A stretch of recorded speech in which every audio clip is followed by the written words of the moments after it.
Welcome to the Philip Levy Show, discussing health, wealth, and life. Here we go.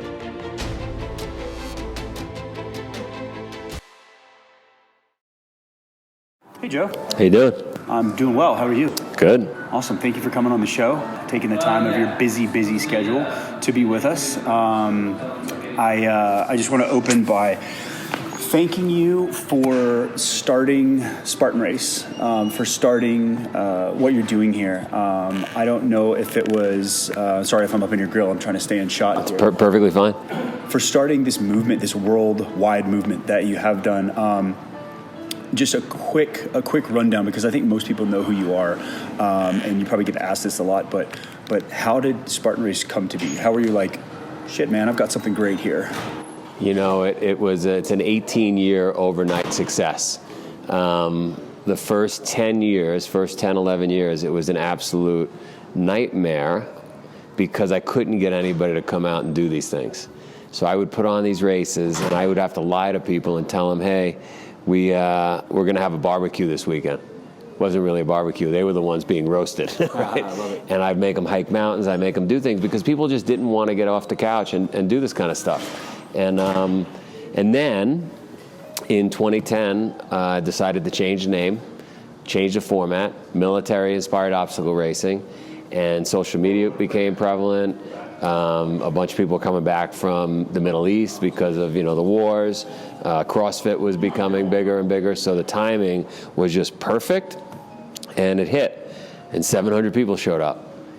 Nice. I was getting 7 people to come out and do it, right? 700 people showed up, and it was so transformative that I said, I'm gonna do this. I'm gonna do this in a big way.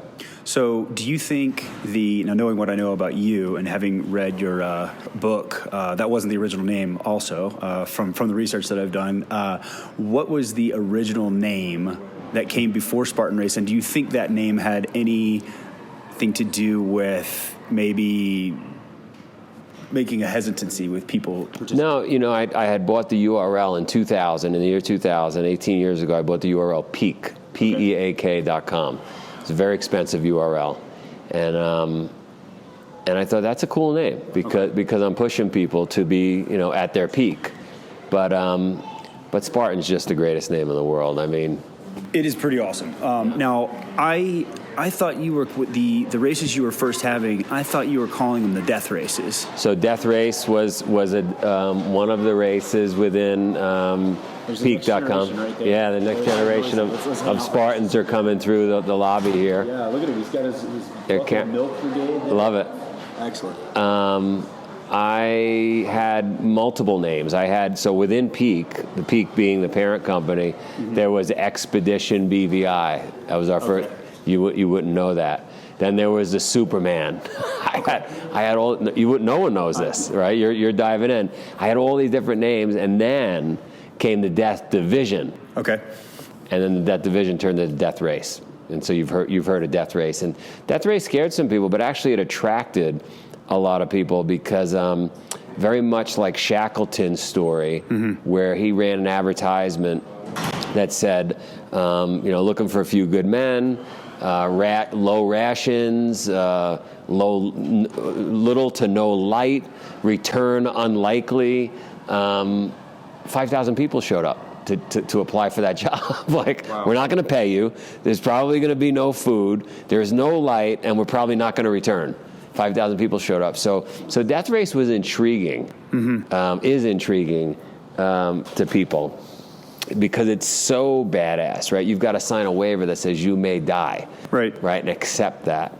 Whereas maybe Peak was not as in your face. Okay, yeah, you might peak, but you might not die today. Yeah. I mean, that's the only true thing in life that we know is going to happen. You're going to die. You just don't know when, so you might as well get busy living, right? Yeah. So shifting over a little bit, you have these 10 Spartan principles that you've spoken at length about today already. So I won't ask you. I'm gonna read them off. Actually, can you just say them? You don't have to. Go into detail. I'm not gonna do all 10 because I want people to buy the book. Okay. But I'll. So how about I ask you the question I was going to ask you? Yeah, after that. Yep. Do you have a most important principle of the 10 that you like to put out there beforehand? Well, so I would say, let's start with this. Let's just start by saying, these are not my principles. These are age-old principles. They've been around 2,500 plus years. They've been around since the beginning of time. Right. If you want to achieve anything good, whether you're a Marine, a mom, a monk, it doesn't matter. Whatever it is you're going after, however you define success, you better practice and own these principles. I just give great stories about the principles and why they matter. But I would say the most elusive, the most difficult one to nail is your purpose.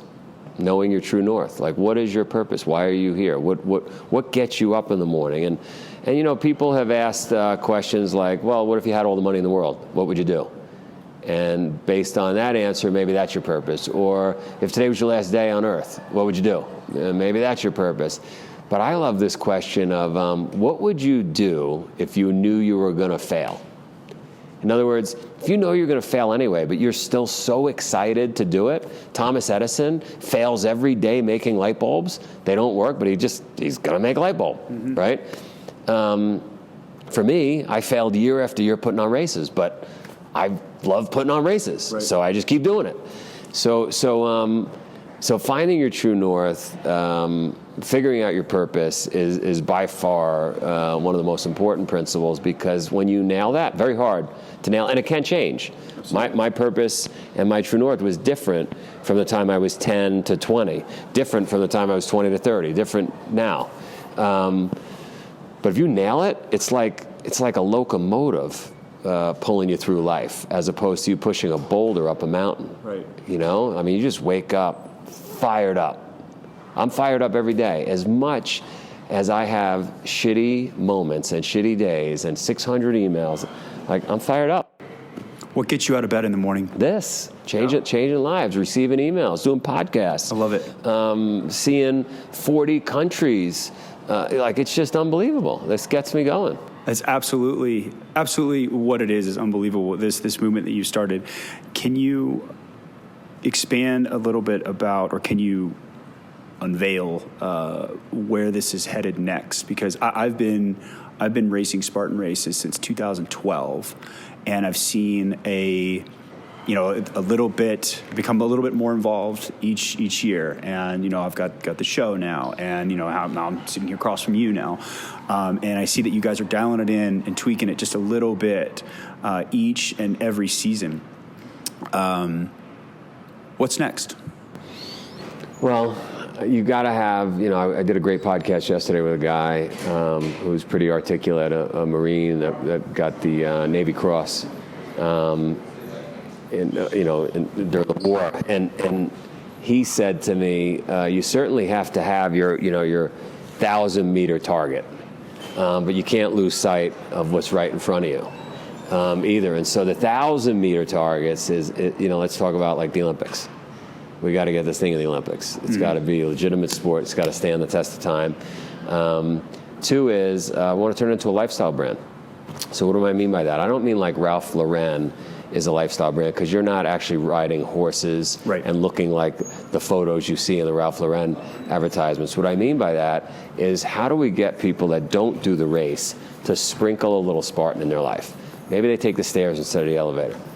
Right? Maybe they take a cold shower instead of a hot shower. Maybe they go to bed a little earlier. Maybe they give up some wine at night. Like, if I had my way, we would ban all that stuff. People would be in bed by 8 p.m., 5 a.m. bugles would go off, and we would all start burpees, right, in unison, depending on time zones.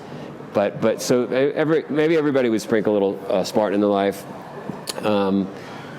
More television shows, because television gets people. You said more television shows. More television shows. What about more quality television shows? Yes, it's got to be on brand. Yeah. We just did a deal with ESPN. We just launched a show with ESPN. Very on brand. So that's exciting. More podcasts, because I want to inspire people like you're doing. Just more. Yeah. More. I'm a maniac. More elites, more countries, more. So more healthy food. Getting bigger. And here's one for you. Yeah, what's up? A little self-promotion. In the festival area here, I need you to go check out the Spartan Tea. Spartan tea. TEA. The bag of tea Bag from of tea. Sparta. I've got a bag of it sitting on my counter. You got to boil some. You got to drink some. I went to Sparta, Greece, and I'm not meaning for this to sound like a commercial. I'm just really excited about this. And I'm in Sparta, and they could use some economic help. And on the mountainside in Sparta grows this tea that they've been drinking like for as far back as Hippocrates and Socrates. And the Spartan warriors would rub the leaves on their cuts and bruises. And wow, it comes full circle. And it's it translates to something like from iron or something about iron. Mm-hmm. And I've been drinking this stuff now for about a year and a half. And I said, we got to bag it. It only you can only cultivate it one moment in time per year. And so I was able to we got 3,000 bags. And so I don't know why I'm going off on this tangent. It's great. I love tangents. Yeah, so but I'm super excited about this tea because if I had my way, people wouldn't be drinking all the coffee they're drinking. Okay, coffee. So one of my questions. It's not that I'm against coffee. It's that like you've got this prevalent sleep issue. People can't sleep. Right? They got back pain. Like there's some simple solutions to these things. Yeah. So if you need a hot cup of something in your hand, why the fuck wouldn't you drink Spartan tea? I love it. No, so dive a little deeper into the tea thing. Is it something I can drink all day? Because I love coffee, but I stopped drinking after 1 p.m. It's my no more coffee. Yeah, and so if you need, I don't drink coffee. Okay. I'll slip one once a month because I'm exhausted, right? Mm-hmm. And my feeling is you don't need that much of it. And so if you're drinking it all day long, well, how the hell are you going to go to sleep? True. You've wired, right? So I started drinking this tea because what I found is, I think what most people like is the hot cup in their hand. Yep. It feels very social. It's that somatic, the psychosomatic effect of, right. It's a campfire. It's a little campfire exactly. in your hands. It's not the coffee. Right. It's right. And so I was just doing hot water. Mm-hmm. But it's just, hot water kind of sucks. It kind of sucks, right? Yeah. But Spartan tea? Love it. Who the fuck gets to drink Spartan tea from Sparta? I do today. I'm going to go boil some this You got to boil it. It says on the package, because I was doing it all wrong. Okay. And I got my tea expert. Okay. There's only one certified tea expert in the Australian woman. Australian woman, but I got somebody higher level than her that built the integrative holistic center within Mass General. Okay. Teaches at Harvard. Was representative for the United States, like she's the tea expert. Mm-hmm. So anyway, she told me how I'm supposed to make the tea. So I think it says it on the bag. Okay, so, all right. Yeah. I'll give it a read. And how are we doing? We're good. What else do I want to ask you? We talked about tea. We talked about one of your best what gets you best principles. Best principles. Spartan Way is the name of the book. Anybody that buys the book and doesn't like it, let's say it doesn't change their life, I'll give your money back. Really? Yeah, I'll give the book to somebody who's willing to do the work. Okay, right? I love that. Right. Okay, let's unpack that. Let's unpack Spartan Way. That's your new publication. How does it different from Spartan Up? Spartan Up, and exactly. So Spartan Fit, Spartan Up were the first two books. So Spartan Up was really my story. Was something I'd been thinking about from the neighborhood for years, how to be gritty, what made me the way I am, why I appreciate things. And when I looked on Amazon, I looked at the comments, I saw some people were complaining that they wanted a how-to. Got it. Just give me a plan. Okay. So I said, okay, so we put out Spartan Fit. Spartan Fit was here's a 30-day plan. Follow this, and Spartan Way, this third book, is really the principles.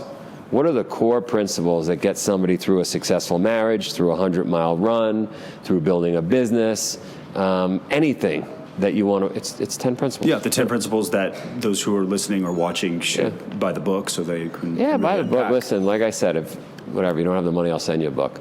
But everybody should hone in and master these principles. Absolutely. Okay. Well, I know you're a busy man, and I want to thank you so much for your time. Awesome. Any parting words of wisdom as we shake hands? Yeah. So here's what I would say, because we like in our podcast we like to ask the guests like 3 things people could do in their life, right? So let's do that. So 1, wake up early. Yep. Wake up early. The early bird gets the worm. 2, work out before you eat. Sweat. It's like starting a car. The car does not run until you've turned the engine over, and you've got to turn that engine over. You got to sweat. You got to breathe heavy. 3, take a cold shower. Wake up early, work out before food, take a cold shower. I guarantee you'll be happier that day. Love it. All right? All right, Joe De Sena, thank you so much, sir. You're the man. Have a great day. Do your thing. Good stuff. Thanks so much for tuning into the show. Please share and subscribe.